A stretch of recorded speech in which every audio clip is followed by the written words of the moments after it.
이제 본격적인 선거 국면에 들어가다 보니까 뉴스가 너무 많아요. 예. 빨리빨리 진행해야 되겠습니다. 자, 첫 뉴스는요? 네, 무트로 오른 세월호가요, 심각한 선체 변형을 일으키고 있다라는 보도입니다. 소금물을 머금은 금속이 공기와 접하면서 빠르게 부식하고 있습니다. 특히 침몰하면서 해저면에 부딪힌 배 뒷부분은 좌우로 뒤틀리고 일부 함몰되는 등 이상 신호가 감지됐다고 합니다. 세월호는 이렇게 사고 순간부터 시작해서 사실은 세월호가 인양이 돼서 선체가 올라온 그 장면을 사진으로 보는 것만으로도 슬퍼요, 보니까. 예. 배 자체가 슬프다, 사실은. 네, 또 하염없이 그걸 지켜보고 있는 미수습자나 유가족들 등을 보고 있으면요, 또 더 슬픕니다. 이 사건의 진실은 꼭 밝혀져야 하고 밝혀질 거라고 저는 봅니다. 자, 다음 뉴스는요. 최순실 씨가 최근 전국의 구치소와 교도소 수감자들로부터 50통 정도의 손편지를 받았다라는 동아일보 보도인데요. 손편지가 내용이 비난인 겁니까? 아니면? 예, 일종의 팬레터라고 합니다. 동아일보 보도에 따르면요. 팬레터. 예. 예. 한 남부교도소에 있었던 재소자 말에 따르면요. 남부교도소에 요즘 보이스피싱과 스포츠토토 관련 범죄로 들어온 수용자가 많다라고 합니다. 그 사람들이요, 최순실 씨에게 손편지 써서 보냈다라고 하는데요. 이전까지만 하더라도 최순실 씨 서신 교환 못했습니다. 그런데 남부교도소로 옮기면서요, 그 제한이 풀려서 요즘 이런 편지가 계속 득달같이 오고 있다고 합니다. 남부교도소가 이제 스포츠토토나 보이스피싱 관련 범죄들이 많고 그분들이 편지를 쓴다는 거잖아요. 롤모델이죠, 롤모델. 나도 저 정도로 크게 했었어야 되는데 뭐 이런. 예, 최순실 씨 처음에 한두 장 읽다가요. 네. 별 의미가 없다고 생각해서 읽지 않는다고 합니다. 확인하지 않는다고 합니다. 지금 할 일도 없으니까 다시 읽을 거예요 아마. 자, 다음 뉴스는요. 네, 어제 중앙선관위 선거여론조사심의위원회 관계자가요, KBS 연합뉴스가 코리아 리서치에 의뢰해서 8일 9일 진행한 여론조사와 관련해서 지적이 있어서 해당 여론조사 기관에 자료를 요청했다, 이렇게 밝혔습니다. 데이터를 받는 대로 조사 방식에 문제가 없는지 점검할 계획이라고 합니다. 이거 저희가 확실히 해두고 싶습니다. 저희가 어제 이 시간에 가장 먼저 지적했다는 거 먼저 밝혀두고요. 사실 이 여론조사, 이 선거 기간에 발표된 여론조사를 꼼꼼히 보는 게 취미 중에 하나인데, 이런 방식으로 튀는 케이스는 처음 본 케이스예요. 그러니까 어제도 잠깐 설명했지만 010 다음에 네 자리 숫자가 있잖아요. 국번이. 그러면 1부터 10까지 10개가 가능하죠. 첫 자리가. 근데 총 네 자리니까 10 곱하기 10 곱하기 10 곱하기 10 하면 10,000개의 전화번호가 가능하지 않습니까? 그렇죠? 네 자리 수를 통해서. 근데 그중에서 8,000개를 썼다는 거죠. 지난 조사에서는. 이거는 꼭 몇 개를 써라고 하는 규칙은 없어요. 근데 모집단이 충분히 커야 되니까 1,000개 이상을 보통 사용하고 8,000개도 사용하고 그러는데, 근데 이번 조사는 그중에서 국번을 60개만 사용했다는 거거든요. 굉장히 이상하죠. 네. 근데 이 60개 국번이 혹여라도 특정 지역이거나 특정 직업군이거나 혹은 특정 답변을 과거에 한 적이 있는 군집이거나 그럴 가능성을 완전히 배제할 수 없다. 이게 문제의 핵심 중에 하나인 거죠. 그럴 경우에는 왜 골라냈냐, 이런 문제가 남는 거고요. 네. 근데 이제 이렇게 제가 이제 이런 케이스를 처음 봤다고 말씀드렸는데, 이렇게 좀 이상한 케이스는 처음이어서 조사 개요를 이거는 그 KBS나 연합뉴스에 조사 개요 발표에도 없어. 이건 선관위 홈페이지 들어가야 되거든요. 한 번 더 들어가야 되는 거죠. 네. 거기에 들어가서 그 개요가 발표되어 있는 표가 있어요. 표준표. 그 표를 읽을 줄 알아야 이게 보이거든요. 그러니까 사실은 아주 극소수의 사람들만 체크하게 되는 그런 그 내용인데, 여기서 더 이상한 것은 이제 그렇게 국번도 적지만 무작위로 걸었는데 90% 이상이 있는 번호로 나왔다는 거죠. 네. 대단히 이상한데.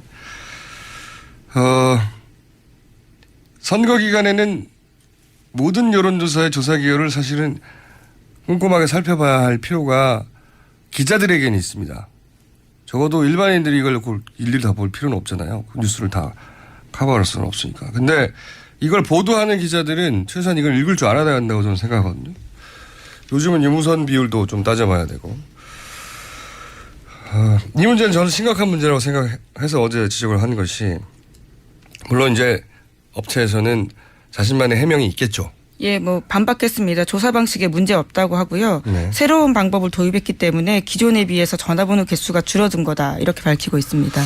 그러니까 뭐 그 설명만으로는 납득이 쉽지 않은 부분이 있긴 있어요. 전화를 걸어보지 않고 그 전화가 있는지 없는지를 알아야 되는 거잖아요, 이게. 새로운 조사 기법이 뭔지 모르겠는데. 만약에 그게 아무 문제가 없는 거라면 획기적인 방법인 거죠.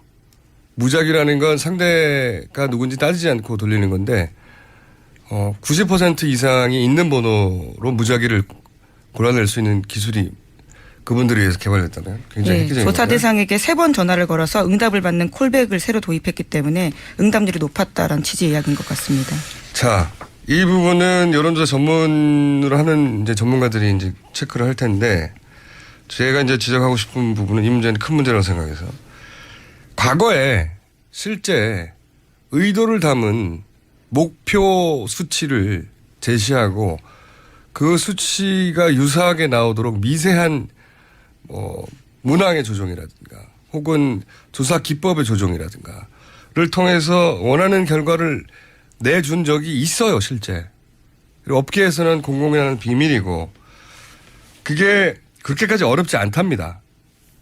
마음을 먹으면. 네. 근데 이제 자기들끼리는 알죠. 업계에서는. 이거 기술이 들어갔구나.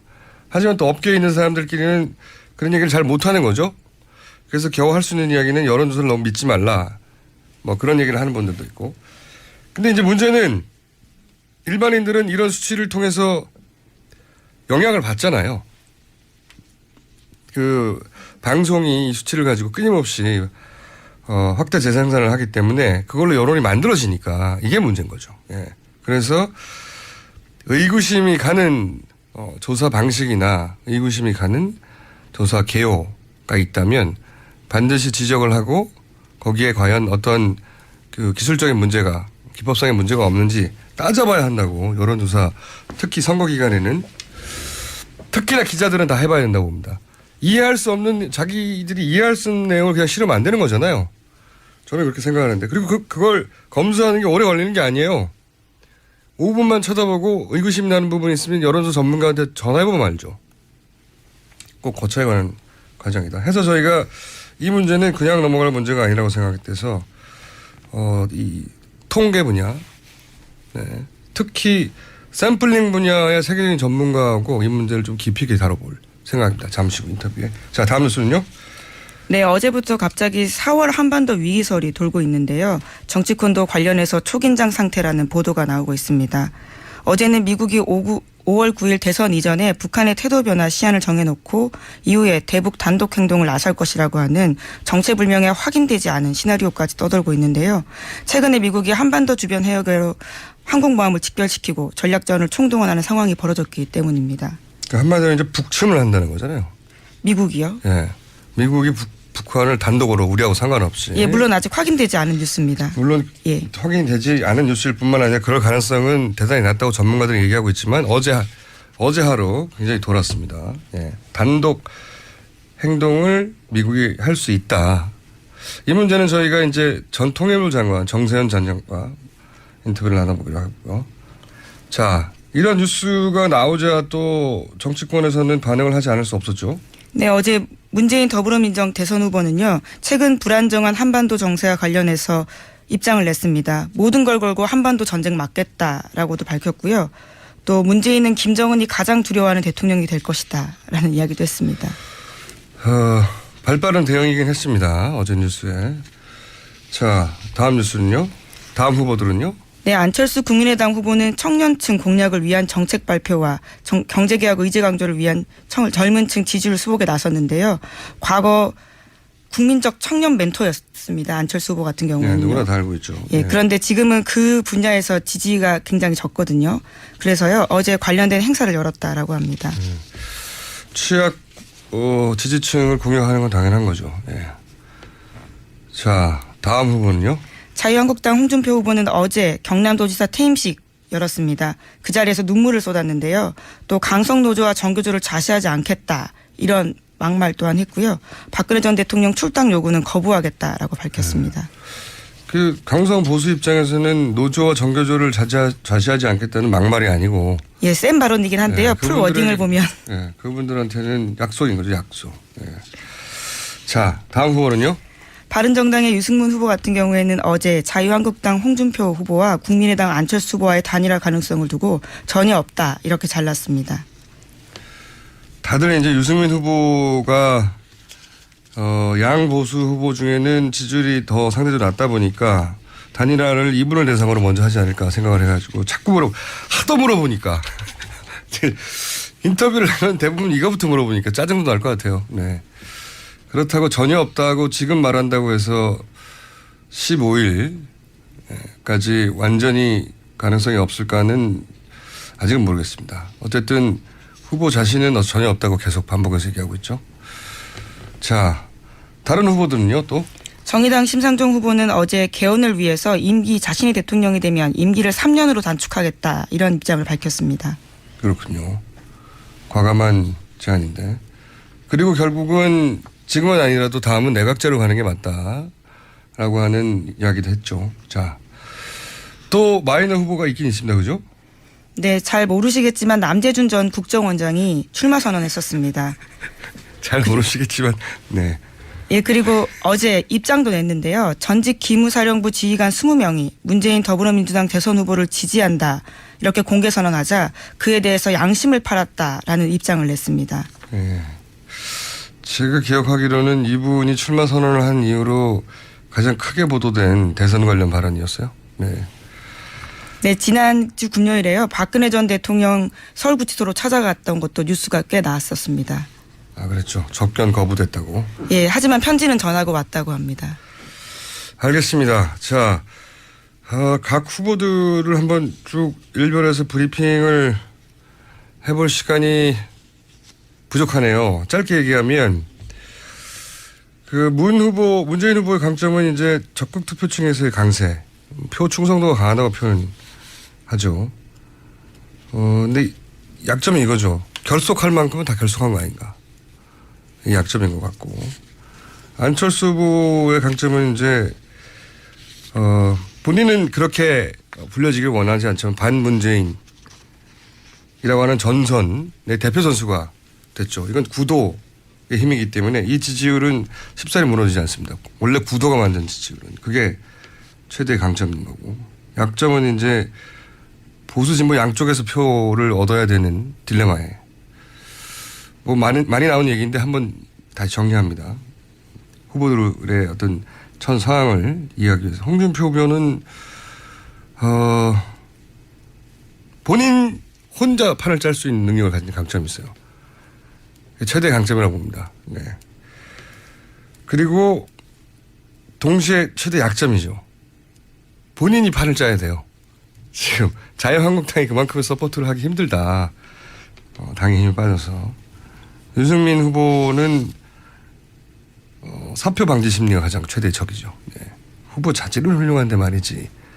그런데 당선 가능성이 낮으면 우리나라 대선의 표심 특성상 표를 주지 않는 거기서 지금 괴로워하고 있는 거죠. 네.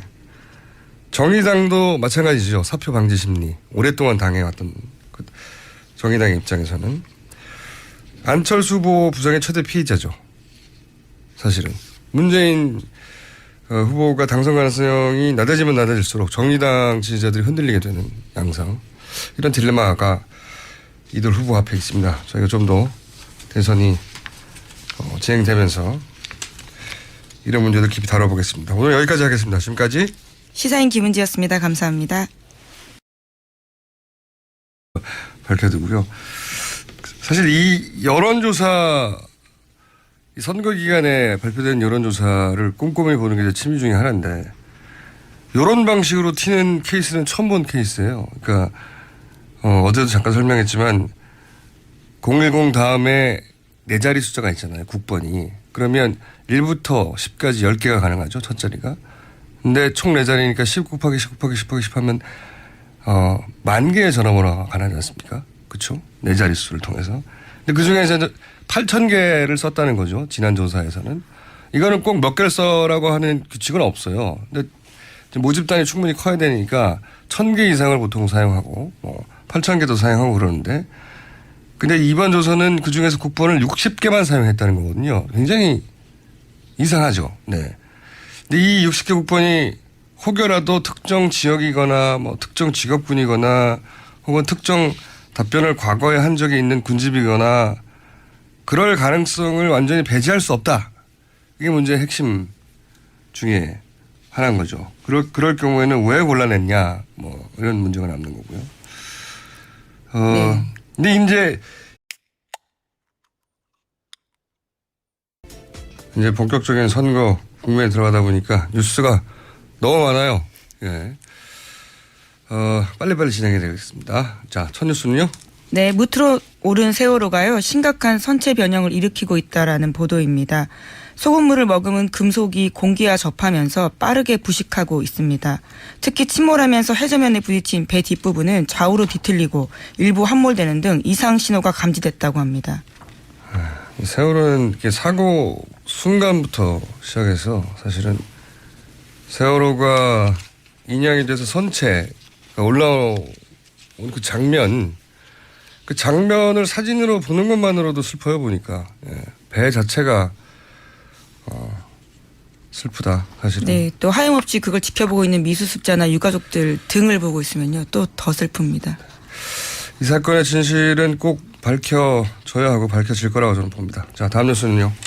최순실 씨가 최근 전국의 구치소와 교도소 수감자들로부터 50통 정도의 손편지를 받았다라는 동아일보 보도인데요. 손편지가 내용이 비난인 겁니까? 아니면 문제라고 생각해서 어제 지적을 한 것이, 물론 이제 업체에서는 자신만의 해명이 있겠죠. 예, 반박했습니다. 조사 방식에 문제 없다고 하고요. 네. 새로운 방법을 도입했기 때문에 기존에 비해서 전화번호 개수가 줄어든 거다, 이렇게 밝히고 있습니다.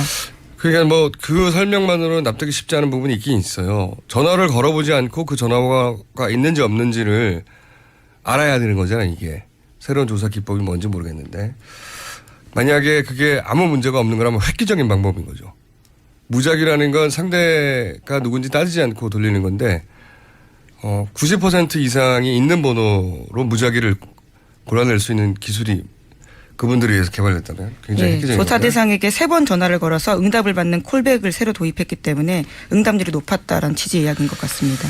자, 이 부분은 여론조사 전문으로 하는 이제 전문가들이 이제 체크를 할 텐데, 제가 이제 지적하고 싶은 부분은 이 문제는 큰 문제라고 생각해서, 과거에 실제 의도를 담은 목표 수치를 제시하고 그 수치가 유사하게 나오도록 미세한 문항의 조정이라든가 혹은 조사 기법의 조정이라든가. 일종의 팬레터라고 합니다. 동아일보 보도에 따르면요. 팬레터. 예.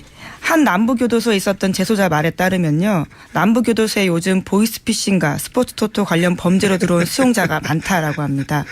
그 사람들이요, 최순실 씨에게 손편지 써서 보냈다라고 하는데요. 이전까지만 하더라도 최순실 씨 서신 교환 못했습니다. 그런데 남부교도소로 옮기면서요, 그 제한이 풀려서 요즘 이런 편지가 계속 득달같이 오고 있다고 합니다. 남부교도소가 이제 스포츠토토나 보이스피싱 관련 범죄들이 많고 그분들이 편지를 쓴다는 거잖아요. 롤 모델이죠, 롤 모델. 나도 저 정도로 크게 했었어야 되는데 이런. 예, 최순실 씨 처음에 한두 장 읽다가요, 네. 별 의미가 없다고 생각해서 읽지 않는다고 합니다. 확인하지 않는다고 합니다. 지금 할 일도 없으니까 다시 읽을 거예요 아마. 자, 다음 뉴스는요.